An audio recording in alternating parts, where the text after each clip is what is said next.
పక్కన నెక్స్ట్ దీనికంటే ముందు అధ్యక్ష వీళ్ళు ఏ విధంగా మాట్లాడారో ఒక విషయం మీకు చెప్పిన తర్వాత ఈ సబ్జెక్ట్ నేను వెళ్తాను. ఒక వీడియో వీడియో ఇది చూస్తే మీకు ఏ విధంగా మాట్లాడారు, ఎట్లా చేశారు ఒక ఐడియా వస్తుంది. ఇప్పుడు కూడా ఒకటే చెప్తా ఉన్నా, దయ ఉంచి ఇప్పటికైనా ఆలస్యం కాలేదు, దయ ఉంచి ఇప్పటికైనా పట్టిసీమ ప్రాజెక్టును క్యాన్సిల్ చేయండి. అసలు మన పార్టీ స్టాండ్ అన్నది పట్టిసీమ మీద చాలా డీటెయిల్డ్ గా చెప్పాం. దీని మీద 2 రోజులు చర్చ జరిగింది గత అసెంబ్లీలో, సుదీర్ఘంగా చెప్పే పట్టిసీమ గురించి. మేము పట్టిసీమను వ్యతిరేకిస్తున్నాం, ఎందుకు వ్యతిరేకిస్తున్నాం అన్న కారణాలు చెప్పాం. పట్టిసీమను వ్యతిరేకిస్తున్నాం కారణం దీంట్లో పెట్టే అమౌంట్ వేస్ట్. 1600 కోట్ల రూపాయలు పట్టిసీమ మీద పెట్టి నీళ్ల పాలు చేశారు చంద్రబాబు నాయుడు గారు. అధ్యక్ష, ఇవాళ నేను ఒకటి అడుగుతా ఉన్నాను, ఎటువంటి నీటి స్టోరేజ్ కెపాసిటీ లేని పట్టిసీమ ప్రాజెక్టు కడతారు? నేను అడుగుతా ఉన్నాను అధ్యక్ష ఒకటే విషయం, ఏ స్టోరేజ్ కెపాసిటీ లేని పట్టిసీమ ప్రాజెక్టు కట్టారు? పట్టిసీమ ఎత్తిపోతల నుంచి నీటి విడుదల ప్రారంభించారు. 2 పంపుల ద్వారా 700 క్యూసెక్కుల నీటిని పోలవరం కుడి కాలువలోకి వదులుతున్నారు. ప్రాజెక్టు పనులు మొదలైపోయాయి. ప్రాజెక్టు 2021 జూన్ నాటికి కంప్లీట్ చేస్తాము, నీళ్ళు ఇస్తామని కూడా ఖచ్చితంగా చెప్తాము. ప్రాజెక్టు మంచి స్పీడ్లో జరుగుతూ ఉంది. ప్రాజెక్టు బాగా కూడా పనిచేస్తూ ఉంది, బాగా కూడా వర్కులు కూడా జరుగుతూ ఉన్నాయి అధ్యక్ష.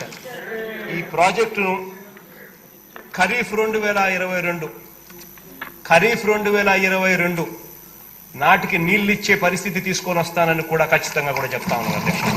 ఆ అవరోధాలన్నీ కూడా అధిగమించి ఈ ప్రాజెక్టును 2023 ఖరీఫ్కు కల్లా ఈ ప్రాజెక్టు పూర్తి చేస్తామని చెప్పి చెప్తా ఉన్నాం. సో ఇవన్నీ కూడా అధిగమించి ఇప్పుడు దేవుని వల్ల కొంచెం గాడిలో పడింది. 2025 ఖరీఫ్ కల్లా ఖచ్చితంగా గోదావరి పోలవరం ప్రాజెక్టు పూర్తి చేసి నీళ్లు కూడా పెట్టే పరిస్థితి వస్తుంది.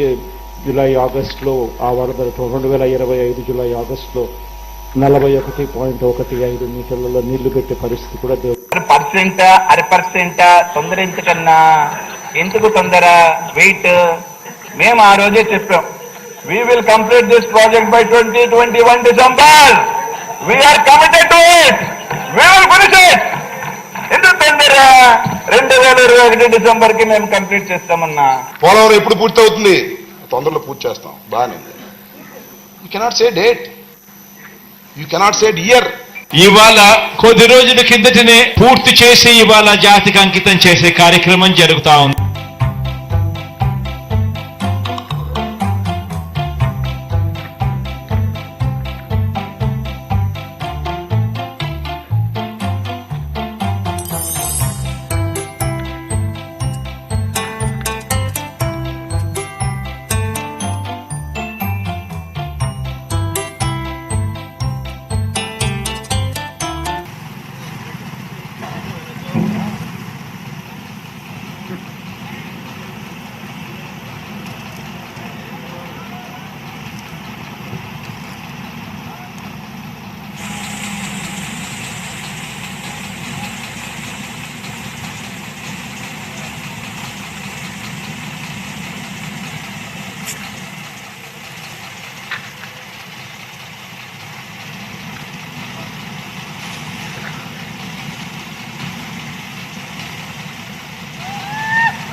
నీళ్లు వస్తాయి, మీతో ఆగదు.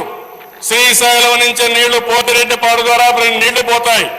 అంద్రేనివాకు నీళ్లు వస్తాయి, గాలేరు నగర్కి వస్తాయి. పలమనేరు ఎమ్మెల్యే ఉన్నాడు, పలమనేరుకు నీళ్లు వస్తాయి. పుంగునూరుకు వస్తాయి. మదనపల్లి ఎమ్మెల్యే ఉన్నాడు, మదనపల్లికి వస్తాయి. మీ లీడర్ అపోజ్ చేసినా మీకు నీళ్లు వచ్చి తీరుతాయి. అదే విషయం నేను అక్కడ చెప్తాను పబ్లిక్కి. వీళ్ళ లీడర్ ఒప్పుకోలేదు, వీళ్ళ ఎమ్మెల్యేలు ఒప్పుకోలేదు. నీళ్లు మాత్రం తెచ్చాను, తెస్తానని చెప్పి మళ్ళా ఒకసారి చెప్తా, 100 సార్లు చెప్తా. అదే జరుగుతుంది రేపు. ఆగే పరిస్థితి లేదు. మీ లీడర్ అడ్డం పడినా ఆగదు. మీ లీడర్ అడ్డం పడితే పులివెందుల గుండెలు తీసుకెళ్తా, అడ్డంగా పడుకున్న నీళ్ళు ఇస్తా.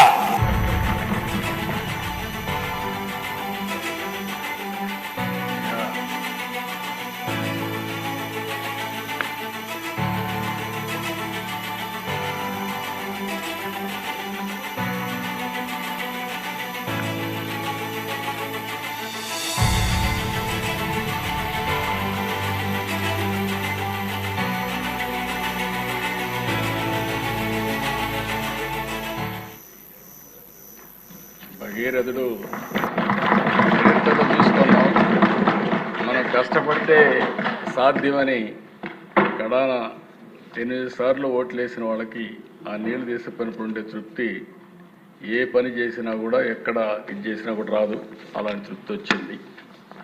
ఇక్కడ వేరియస్ లెటర్స్ ఏ విధంగా విధ్వంసమైన రాజకీయాలు చేస్తున్నారంటే కంటిన్యూగా అడ్డం పడడం, జరగనీయకుండా చేయడం, ఇవన్నీ నిరంతరం చేశారు. ఆ రోజైతే RK Jain chief executive engineer చాలా స్పష్టంగా ఈ ప్రాజెక్టు చాలా ప్రమాదమైంది, మీరు చేయొద్దండి, క్యాన్సిల్ చేయొద్దండి, మళ్ళీ ఎవరికి బాధ్యత ఉండదంటే వినకుండా ఇది చేశారు.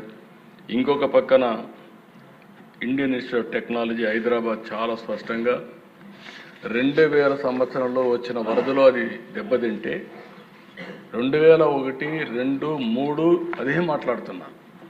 అంటే ఏం జరిగింది ప్రాజెక్టులో కూడా తెలియకుండా ప్రజల్ని మభ్య పెట్టారంటే ఏ విధంగా